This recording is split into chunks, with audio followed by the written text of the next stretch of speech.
I'm going to read to you guys verbatim of what President Trump posted on Truth Social. This is a social media platform that he owns. This is word for word, verbatim. This is public post. You can go on Truth Social if you subscribe to it. I don't. I just did a screenshot of it.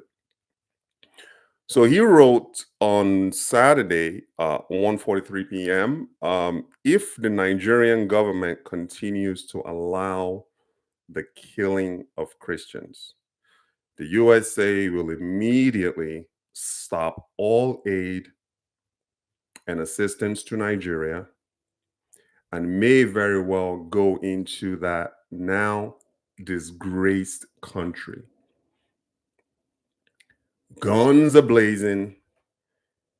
Stay focused on the word disgraced country. Just I'm going to come back to it. There's a reason why I want you to actually just hold that to the side. Disgraced country, guns a blazing to completely wipe out the Islamic terrorists who are committing these horrible atrocities. I am hereby instructing our Department of War. Oh, that's the Department of Defense. Department of War to prepare for possible action. If we attack, it will be fast, vicious, and sweet. Just like the terrorist thugs attack our cherished Christians. Warning, the Nigerian government better move fast. So shortly thereafter, the Secretary of Defense or Secretary of War, Pete Hesget, went on Twitter, X, and confirmed and wrote, "Yes, sir, the killing of innocent Christians in Nigeria and everywhere must end immediately. The Department of War is preparing for action. Either the Nigerian government protects Christians or we will kill the Islamic terrorists who are committing these horrible atrocities." So, first and foremost, this is not a Christian versus Muslim thing. And I know that some people out there might think that's what it is. It is not. Um, you have Islamic terrorists. They're the ones that Trump and Hezgeth are talking about. They're not targeting Muslims. They did not mention Muslim one time in the post. So they're really talking about the Islamic terrorists going around, um, quote unquote, killing Christians, which, if I am being completely honest with you, a lot of those who are victims of this atrocious um, actions by this jihadist terrorist group, they're both Christians and Muslims. There are some agnostics there. It's not everybody's a Christian or everybody's a Muslim. There are Buddhists out there. There are people who believe in devil worshiping. Everybody is affected by what is going on, not just Christians. And I know he took the Christian angle, and I wanted to just, again, he's got to take a stand one way or another because he has a very strong evangelical base. So he's got to um, pander to that economic base that supports him. So, yes, are Christians getting uh, murdered in some parts of Nigeria? Yes, but also Muslims as well are also on the receiving end. Because when these Islamic jihadists, and this is something that I confirmed 100%. I mean, listen, I was born in I was born in Nigeria.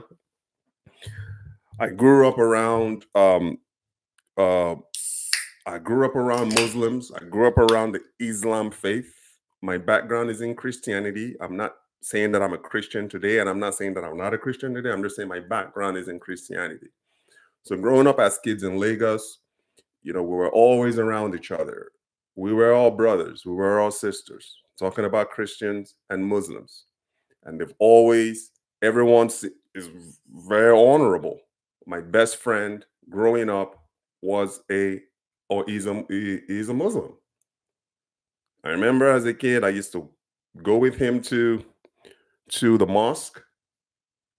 I didn't pray or anything, but I was there with my best friend. And then on Sundays, he would come to the church. He didn't pray or anything, but he was there as my best friend.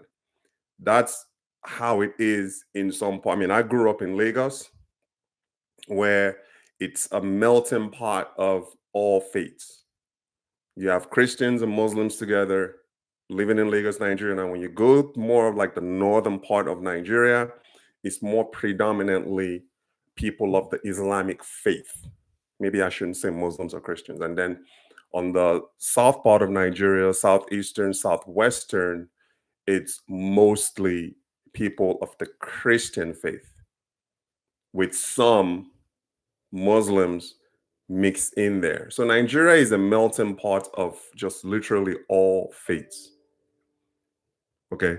And again, I'm just educating those who may not know, like those who may be wondering what is going on. I'm kind of giving you guys a little bit of a backstory and a background.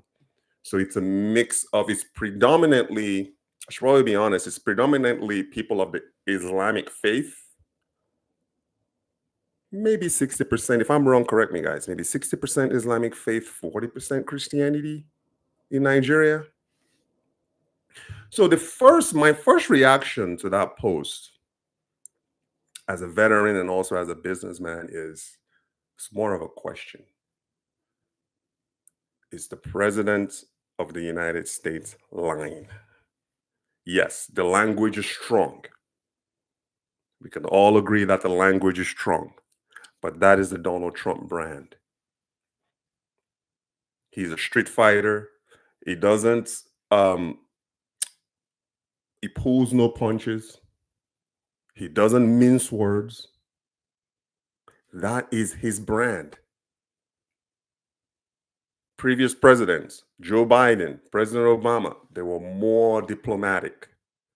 They are true politicians. Donald Trump is not a politician. He is a true capitalist businessman who exercised his constitutional right as an American-born citizen. He ran for office. And he got elected.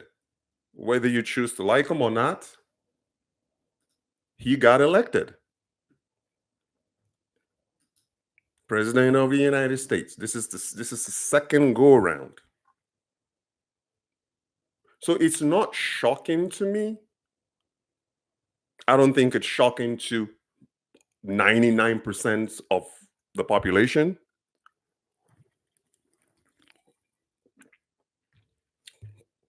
Granted, it is strong language. But is he lying? Back to what I said earlier about you holding those words, disgraced nation, on the side.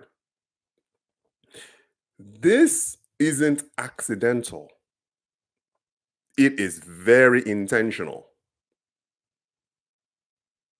These are deliberate signals that Trump is sending. Yes, he called Nigeria, means no words, a disgraced nation. Let's be honest with ourselves as Nigerians, both back home and in the diaspora. Is Donald Trump lying? 2 months ago, I was just watching Nigerian news on I believe it was Channels TV or one of those networks. And at the time, he has since been removed from office, from his appointment. The Defense Secretary of Nigeria, Defense Secretary Musa is his name. He went on national television and he opened his mouth when asked, what can Nigerian citizens do to help the Nigerian military solve these Islamic, jihadist, terrorist? What can we do as a citizen? Do you know what this man said? This man said that Nigerians need to learn karate so they can defend themselves. He didn't say Can you imagine if Secretary Pete Hesgath, which is the defense secretary, the secretary of war, were to go on national television and tell the American people fighting domestic terrorism? We don't have that here, by the way. To go and learn karate to defend themselves. I actually rewinded that clip because at first, putting on my military hat, I had to rewind it. I'm like, wait a minute, did this really come out of the mouth of the highest ranking military official? I rewinded it and I replayed it. He said Nigerians should go and learn mixed martial arts or martial arts to defend themselves. This is the same guy that taxpayers are paying. When I heard that, I knew his career was over. And sure enough, 2 months later, maybe 6 weeks later, he, along other service chiefs, were removed from their position as service chiefs, and they were retired on the spot and replaced.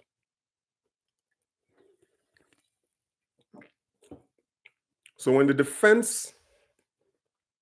Secretary of Defense or the Chief of Defense Staff, he might be the number 4, number 3 guy in Nigeria.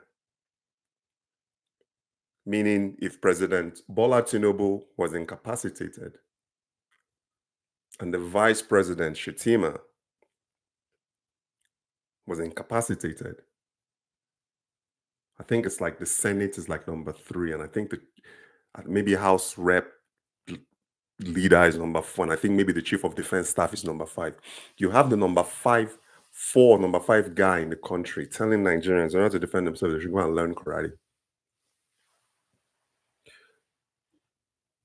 Is that not disgraceful?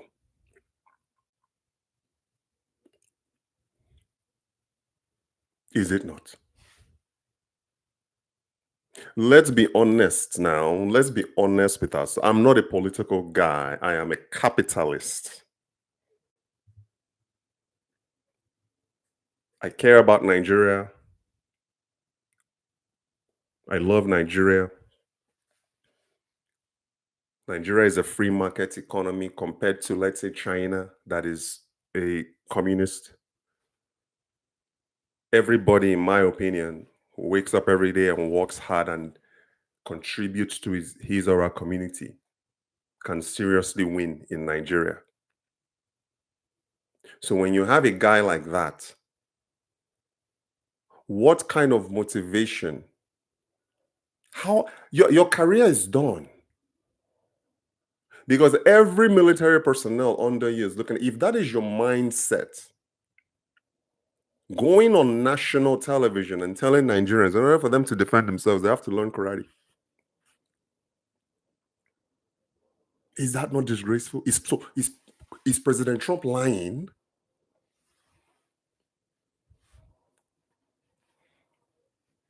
After 65 years of independence, 65 years, Nigeria got its independence on October 1st, 1960. There is still no stable electricity in Nigeria after 65 years. Let's be honest. Is that not disgraceful? Is President Trump lying?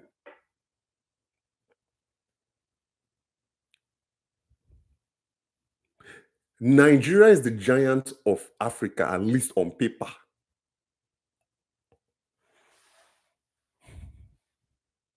Nigeria is the leader in the continent of Africa. Nigeria is number 1. We have the largest economy. We are the most populous nation in the continent of Africa. The richest man in Africa, Aliko Dangote, is a Nigerian. Nigeria is a leader in every facet of everything in that continent. Even outside of Nigeria, on the global landscape, Nigerians are number one in African immigration. You look at everybody in Africa, worldwide, US, Nigerians are the leader as far as like African immigration is concerned. Go to Europe, Nigerians are leaders. Everybody looks up to Nigeria. We've beaten, in my opinion, I think we are moving away from the 419 stigma that plagued Nigeria in the 80s, 70s and 80s and part of 90s. Nigerians are enterprising. The world respects us. Nigerian entertainment, Afrobeat is taking over, has taken over.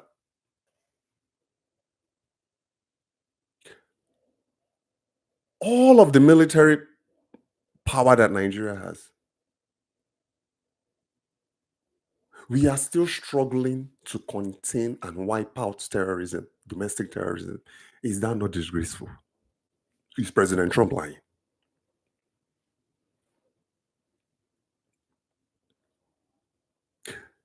A month ago, and I posted this on if you go and search our YouTube channel, I did a podcast about it. The World Trade Organization, is it the World Trade Organization? Yes, I believe so. They came out with a report that 60% of Nigerians are living in poverty. So currently Nigeria stands at 230 plus million people. 140 million Nigerians are living on less than $2 a day. Is that not disgraceful?